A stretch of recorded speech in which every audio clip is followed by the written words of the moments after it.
안녕하세요. 이번 영상은 10대 청소년에 관련된 이야기를 좀 해보려고 하겠습니다. 자, 이 영상에서 말하는 10대라는 것은 우리가 입학 초등학교를 들어가서 고등학교를 졸업하는 그 시점까지를 저는 10대라고 이제 생각을 하고 이 영상에서 말씀을 드리는 건데, 영상을 찍는 목적이 특별하게 있는 건 아닙니다. 제가 봤을 때 순수하게 저의 관점에서 현재 10대 청소년들은 이렇다를 얘기를 하고 싶은 거죠. 자, 제가 고등학교나 중학교 학생들을 대상으로 아주 짧게 특강을 할 때가 있고요. 그리고 아주 짧게 1대1로 이야기를 하는 경우가 있습니다. 물론 상대방이 어떻다, 이렇다, 저렇다 정보를 전혀 모르고 제가 특강을 하거나 아니면 상담을 하면서 느낀 것들이고, 때로는 저희 동네, 제가 살고 있는 동네에 교복을 입은, 그리고 아침과 오후에 등하교하는 학생들을 보면서 느낀 겁니다. 자, 이런 간접적인 거긴 한데 이게 어느 정도 일반화가 될 거라고 보고 이제 말씀을 드리려고 합니다. 자, 요새 10대는 누가 볼 때는 중2병, 중학교 2학년이 굉장히 반항적이다. 엄마나 아빠나 주변 가족들에게도 좀 대들려고 한다. 이런 여러 가지 특성들이 있는데, 그런 특성들은 제가 청소년 때도 흔하게 볼 수 있는 이른바 사춘기죠. 자, 사춘기는 다른 말로 질풍노도의 시기라고 얘기를 합니다. 감정의 변화가, 기복이 굉장히 심하고, 정서적으로 불안할 때가 있거나, 아니면은 나 자신과 다른 사람을 좀 구별하려고 하는 그런 성향이 나타난다. 지금도 그렇게 배우고 있고, 예전에 저는 그렇게 배웠습니다. 자, 근데 살다 보니까 사춘기만 질풍노도의 시기가 아니더라고요. 엄청난 폭풍 같은 삶을 평생 사시는 분도 계시고, 어떤 분은 아주 양지 바른 따뜻한 햇빛, 그리고 아주 편안한 땅에서 사시는 분들도 계십니다. 굳이 비유적으로 얘기하자면 질풍노도의 시기는 사춘기에 청소년만 있는 게 아니라 평생에 걸쳐서 있을 수도 있고, 어떤 사람은 정말 평생에 걸쳐서 아무것도 특별한 문제 없이 편안하게 사는 분들도 계십니다. 자, 그리고 감정의 변화라고 얘기하는데, 중학교 2학년, 요새는 이제 사춘기가 좀 빨라져서 초등학교 4학년, 5학년까지 왔다 갔다 이 기간이 좀 이제 내려간 걸로 제가 알고 있는데, 실제로도 그렇습니다만, 그 또래 학생들만 감정을 조절하지 못하고 충동적이거나 반항하려고 한다든가, 저는 그렇게 생각하지 않습니다.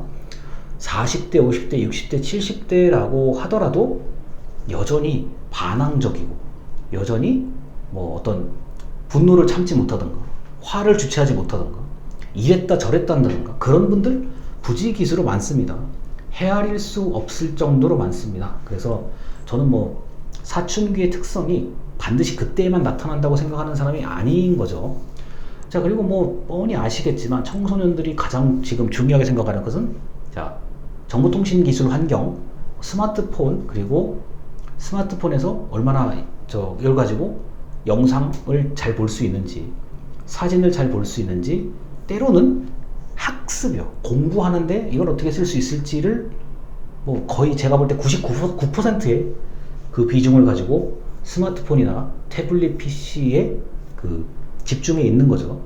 당연히 거기에 맞게 요금제, 청소년 요금제가 당연히 있긴 한데, 또 데이터를 또 따로 편의점 등에서 카드 형태로 이제 팔기도 하고, 이런 것에 굉장히 민감할 수밖에 없는 세대죠. 왜냐하면 지금 청소년은, 10대는 딱 태어났을 때 이미 스마트폰이 이미 신생아실 옆에, 엄마 옆에, 아빠 옆에 있었다는 거죠.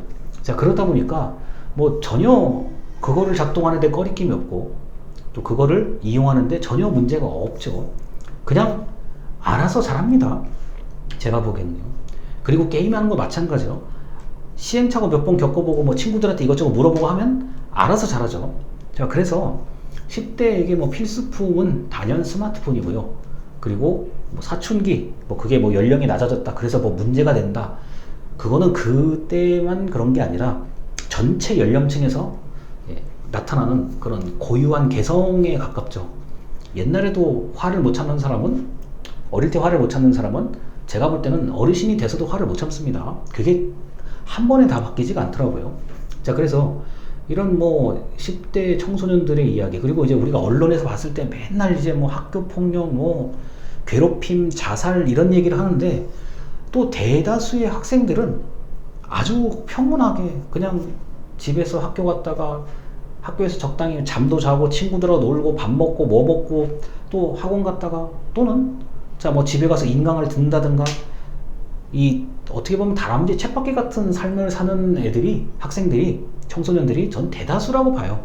다만 그런 대다수인 그 학생들 속에서도, 청소년 속에서도 뭐 내적인 문제가 있을 수가 있고 외적으로 드러나는 문제가 있을 수가 있고, 이제 학교 밖 청소년, 옛날 말로는 가출 청소년이죠. 이제 이런 청소년에 대한 어떻게 할 것이냐, 이런 문제가 이제 당연히 있는 거였고요. 자, 뭐 제가 어렸을 때, 어린이였을 때, 청소년이었을 때 당연히 그때도 그 문제가 있었죠. 자, 그리고 지금은 그러한 문제가 좀 더 복합적이고 다양하게 나타난다는 거, 그리고 인터넷 기사가 상당히 빨리 전파가 되고 댓글 같은 것들이 누구나 볼 수 있기 때문에, 댓글 같은 것을 누구나 볼 수 있기 때문에 문제의 심각성이 금방 부각이 되고, 또 그 심각해졌다고 하면은 또 금방 처리하려고 하죠, 누군가가요. 자, 그러다 보니까 이 청소년 10대를 제가 지금 봤을 때는 얘네들이 이 스마트폰 이거 말고 과연 얘네들이 뭘 어떻게 더 재밌게, 그 나이를 어떻게 더 즐길 수 있을까, 그런 고민을 한 번씩 해봅니다.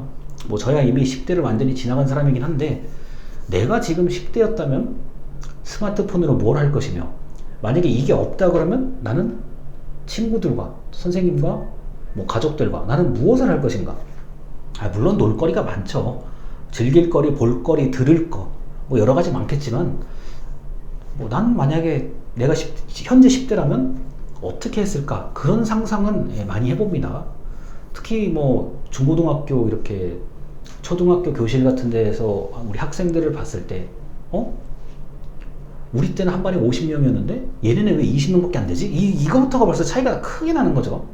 자, 그래서 뭐 저출산이 참 이게 심각하다 또 느낄 수가 있는 거고, 그 다음에 이제 그 중소도시에 있는 초중 고등학교를 가보면 한국 사람이 아닌, 전혀 한국 사람처럼 보이지 않는 자 어린이와 청소년들이 있죠.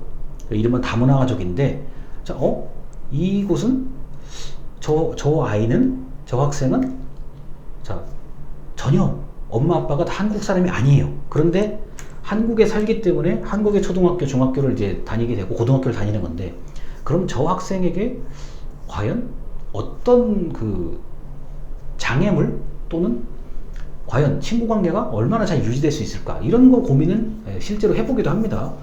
자, 그리고 뭐 1년에 한두 번 정도는 그런 경우를 이제 제가 접하다 보니까, 청소년은 우리 때하고는 요게 다르고, 뭐 똑부러지게 말로 표현은 못하겠지만, 우리 때하고는 저게 좀 비슷한 것 같다, 뭐 이런 생각도 들었습니다. 자, 그래서 뭐 제가 현재 봤을 때 10대 청소년은 뭐 저희 때하고 비슷한 점도 있지만, 뭐 그리고 사춘기라는 것을 반드시 청소년기에만 이렇게 뭐 한정할 필요는 없다.